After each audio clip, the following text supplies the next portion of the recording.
Hello everyone, in this video I am going to show you how to fill the selected area in Photoshop.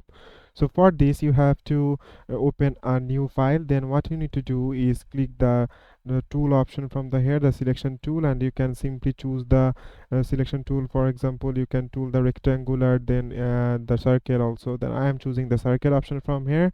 You can simply just draw a circle here by clicking on the mouse, and you have to make sure that the layer that you are currently working in is must be in editable layer.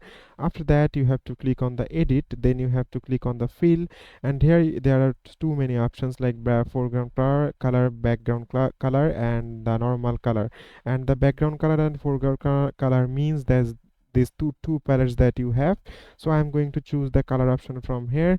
Here you can choose the any color that you want. So for example, I would like to choose this color, and then I would like to just to press on OK. Then I have to press on OK again, and here you can see you can easily fill up with the color in the selected area only. But if in some cases that's not working, you have to make sure that the layer that you are currently working in must be in editable format.